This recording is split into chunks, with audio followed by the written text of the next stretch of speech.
we found this wild possum, and I was wearing a real skinny little belt. So I whipped that little 1960 belt off, and whipped a noose in it, and had this possum kind of choked down. He was mad now. So we went out to the drive-in. It was just about time to go to the concession stand. And Shirley Polk would provide us with free hot dogs and everything, so we'd go out there and make a run. But anyway, we decided we was going to throw this possum in the concession stand. I mean, it's full of people. George opened the door and we threw that possum in there, and then we grabbed the door and held it, and it sounded like 25 cats in a box. And it just clawing and it squalling and screaming, and we took off, and then we took that same possum. We throwed him in the Naughty Pine, and that was pretty fun. Then we took him up to the inside show, and we led him in there, and we throwed it toward the back where all the lovers were, and them old gals was hurdling them seats, running. People were squalling, and that possum bit Mike Copenhaver's finger, and it caused his fingernail to rot off. And then that was the end of it. We got out of there.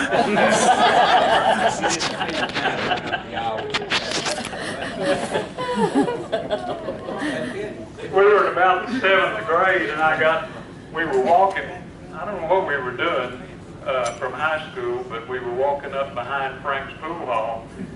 And we had a cherry bomb and a roll of toilet paper, and I guess this probably required prior planning. I don't remember how that went, but we convinced Marshall to light this cherry bomb and throw it in the side of the toilet paper and throw it in the back door of Frank's pool hall. And I don't know what happened, but it made a definite explosion and toilet paper everywhere. And I don't know what happened inside, but I would like to. First one to run out there was Jimmy Clark.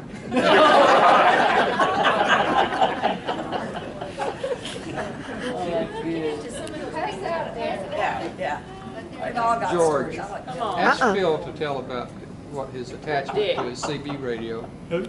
Phil. Phil. Phil? CB radio?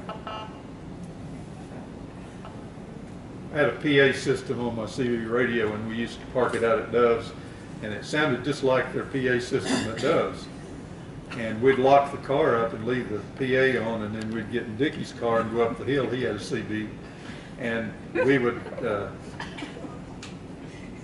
make comments to different ones around the car. I mean, they would walk by the car or pull in next to them, and of course they'd go over and look at the car and there wasn't anybody in it. And they thought it was coming over Dove's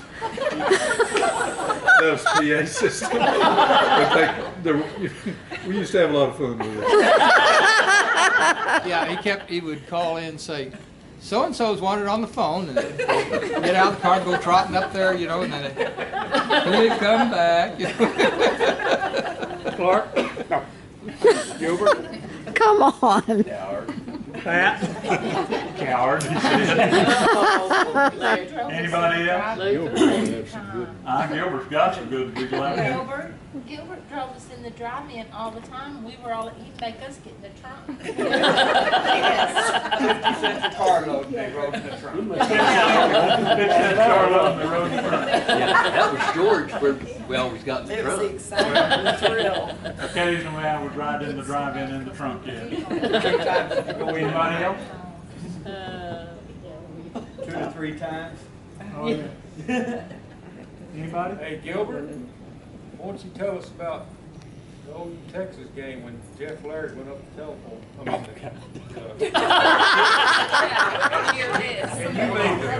don't remember enough of it. Oh my God! I'm sure. Do you remember it, Don? He does. He told it last night. Let Don. Here, Don. Hello. Don went to the OU Texas game, I think, with my cousin Burl. For those of you who knew Burl, Burl parked in a handicapped place, and Pinkston was limping to get back to wherever they were going to the game. And he limped for a long ways, and Burl said, "Hell, Don, nobody will know. You don't have to limp anymore." Well, we've been going to the Texas game, and 8 years in a row, we had to leave in the third quarter. They just thrashed us. Just horrible. So we were going down there for another thrashing. And Oklahoma wasn't supposed to win. And anyway, OU finally was winning. And Jeff Laird was down there, and he was Sure wasn't today. he was intoxicated, and he was having a great time. And they started lining these police up with nightsticks around the side of the cotton bowl. And these donkeys were saying, "They're coming down. We're going to tear the goalpost down." And they were saying, "No, you can't do that." Well, they got down there, and there's a mob, and they was blackjacking them and trying to get them off the goalpost. Next thing you know, Laird's on the top deal, and he's got some binoculars, I think, hanging on him. And the cops reaching for him, and he's started ooching up the big, long, tall pole. He gets all the way to the top, and he's just styling, and he's doing this, you know. All of a sudden, that whole pole fell off. And he landed on his back, and that pole just squashed him. And they had to take him to the hospital. Well, the next day in the Dallas paper, there's a sequence. The first one, he's up on the bar, and then he's up here, and then he's up here. And then it shows him starting down, and he's got a horrible look. And then it shows him hit, and in that paper, just where he hit, Gilbert Jenkins is going. Just like that. He was right there where Laird hit. You know, they had to take Laird to the hospital and check him out. If you could ever get a Dallas paper, you could look at it. What year is that? Tell us the year exactly. I don't know what year it was. That's fun. Probably about 66. They do remember. They're saying 66. When? 66. Everybody get their phone out and start Googling. George, tell the park story. What? The park story. I don't know the park story. Well, the one you scared those girls nearly to death. One of them fainted. I don't know. Larry Freeman fan. I don't know, this Travertine Island, we used to go up Travertine Island, and Vincent and I we'd park on Travertine Island side and walk around somewhere. I think Jim Freeman, he's driving the car. But he was the one that was in the park parking, right? Jim was going to take these girls after the ball game, just a bunch of them, here. He's going to take these girls, the way I remembered it, after the basketball game, and they were going to go down to the park and talk about the ghost stories and everything. And me and you ran down there with some duck calls and a whole bunch of other things, and we were waiting on them. And you'd go up by Little Niagara, and then there's another little pull-in, and they pulled in there, and they were all talking, and they'd say, "Listen, you hear something?" And we'd go, you know, and they'd say, "Did you hear that?" And you could just hear them in there, and it's kind of cold, and all I remember is Tommy Payne jumped out, and he said, "I think he's coming over here." He threw the rock, nearly hit us in the head. Because it's baseball. But anyway, we sit there, and the windows got fogged over. And finally, George ran and screamed like some kind of varmint, and took his hands and just streaked that back window. And I don't know, some girl passed out. I don't know. One of them in there passed out. You did scare him, I remember. Yeah. We never did admit to it. Until now. Gary that was in the car. It wasn't Gary. I don't know. Well, I thought Gary was walking down the trail. Yeah, we got out of the car and went down the trail. Yeah. And they When made you some jumped out noise of and the Gary tree- just landed on the When you jumped ground. out of the tree, he just fainted.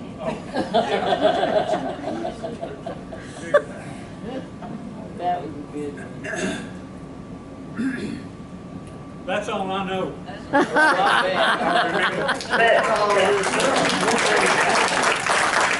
Yeah, didn't we have an idyllic childhood and teenage years though in Sulphur? Is perfect. I think this was the absolute best place for a kid to grow up. Absolute best. Yeah, you got it. All right. All right, Ronnie. Got me and George on this.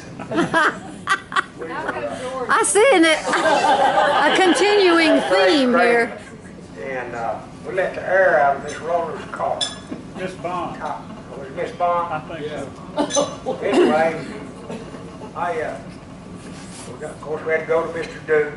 He said, boys, I know both of you's dads. He said, I want you to bring me a note where you told them what you've done.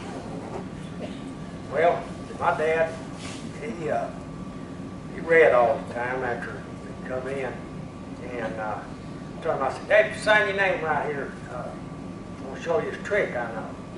He went to sign, no further down there at the bottom. Anyway, he signed it.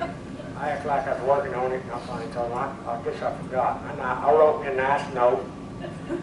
Well, I lost that sucker for it. Knew I couldn't do it twice. Anyway, I went back to Mr. Duke. He said, well, let's bring me one tomorrow. So I waited till breakfast, right before he's going to take me to the bus, and I told him.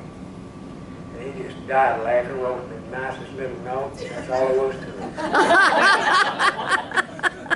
I had to bring Mom and Dad down to get me out of that. Yeah, me tell him. And what grade? I was seventh grade. Seventh grade. Oh, here comes Marshall. Here. That's Marshall. George, I was going to see your mom at school a lot. She knew her way down there.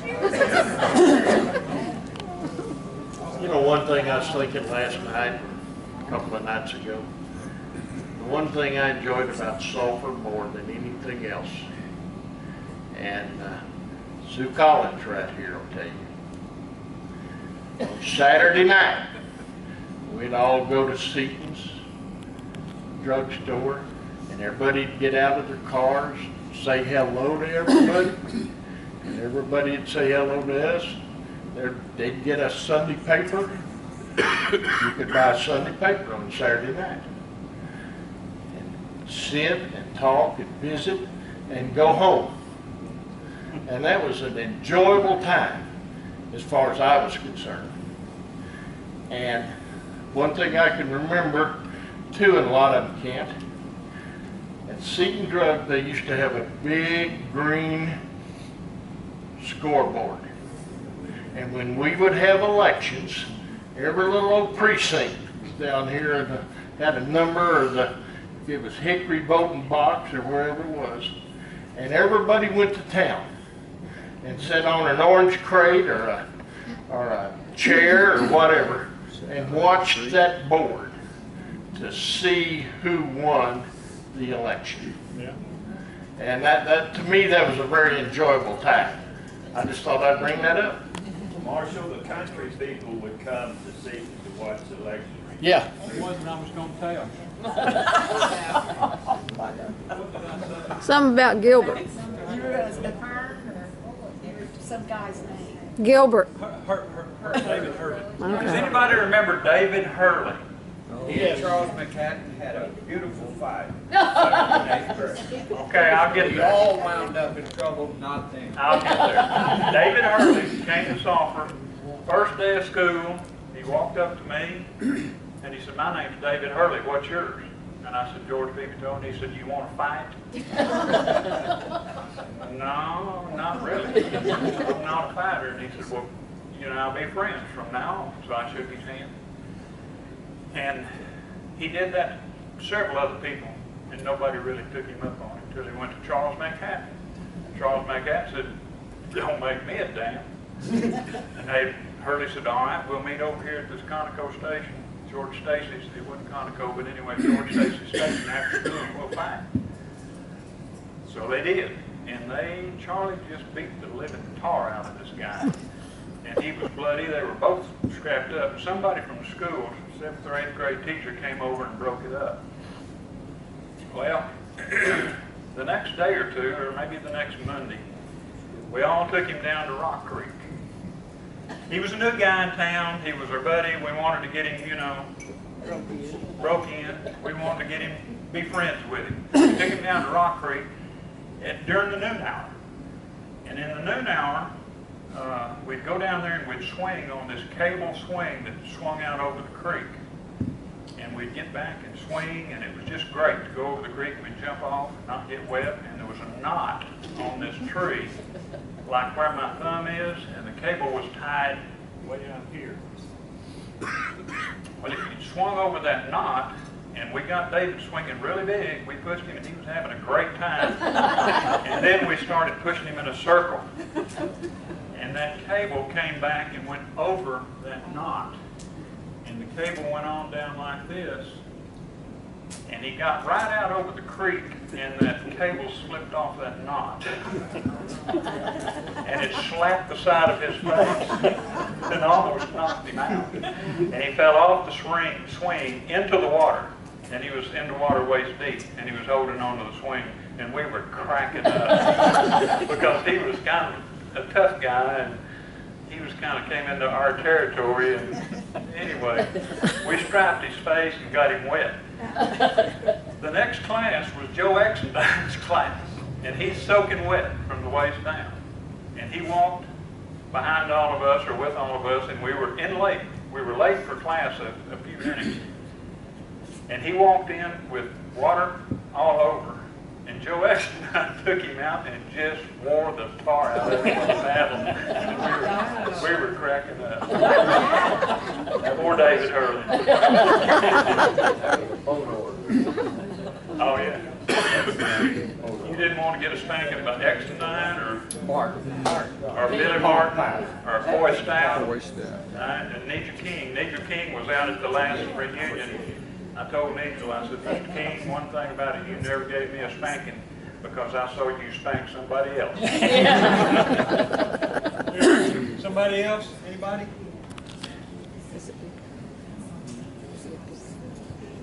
Go ahead, sir.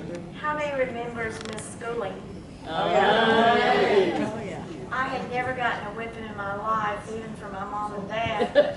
I still didn't get a whipping from her either, but I was sitting in the library and I can't remember who I was with.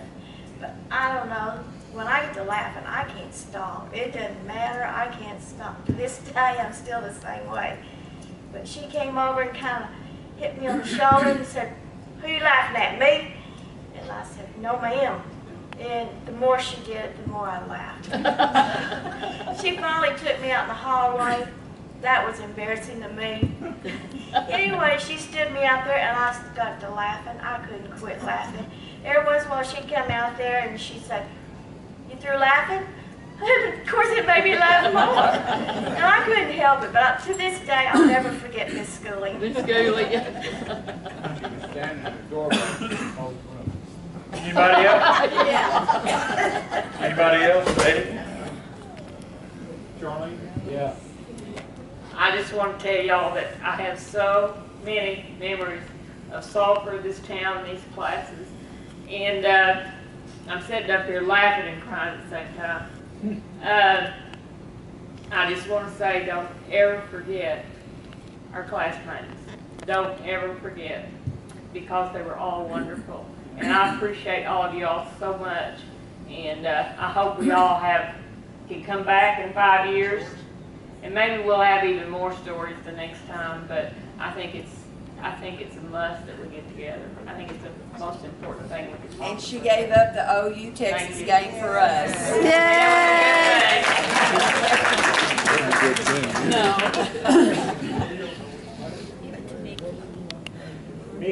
Mickey Warren. We want a Mickey story. He refuses to incriminate himself. Luther, you have one? Luther? All right.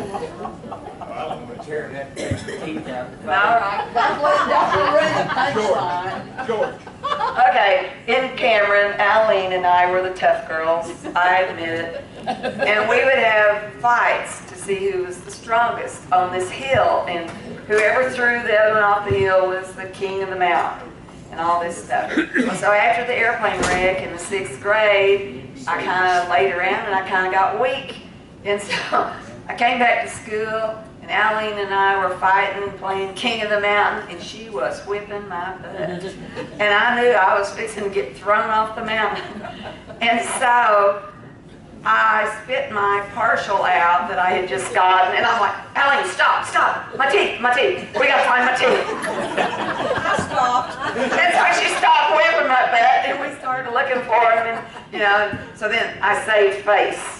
And I never challenged her to King on the Mountain ever again.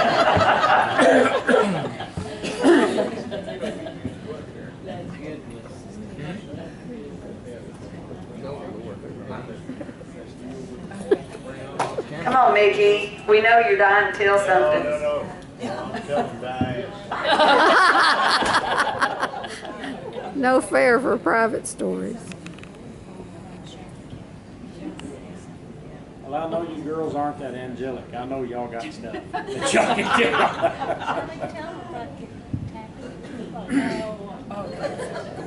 Now, go ahead and tell that story. We were all lined up, ready to march at the football game. In the band. In the band. And Charlene had her back to the football field. And we were just talking away, and we see this pass coming, and we all just started backing up and took off running. And Charlene was standing there, "Where are y'all going? Come on, we gotta march, we gotta march." And about that time, they tackled her. And I mean, it was a big pile. We went running up there to see about Charlene. She got her hat was laying over on one side. Melba picked it up. Melba picked it up and put it back on her head. It wasn't straight. But by that time, they were blowing the whistle, and we had to be on the field. Well, I was marching right next to Charlene, and I could hear, "My daddy's going to kill me. My daddy's going to kill me." And I kept looking, "My horn is broken."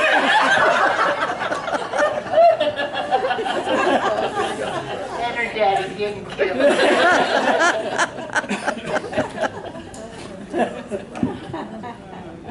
Anybody else? That it? Tell that one, Bill. Yes, it is. Hand that back down there. It's about time for a Dawn story. There's Doyle, he's one. Tell him. Come here, Doyle. It's your turn. Come on. Tell us something. Come on, Doyle. Tell us about what it was like to find Jane.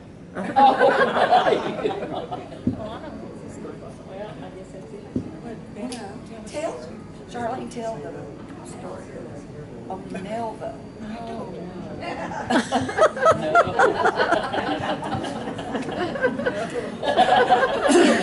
You guys may not remember these in 5 years. Tell them now. I said you may not remember these in 5 years. Tell them now. There's things you don't want to tell everybody. We don't tell them. Story about Melba.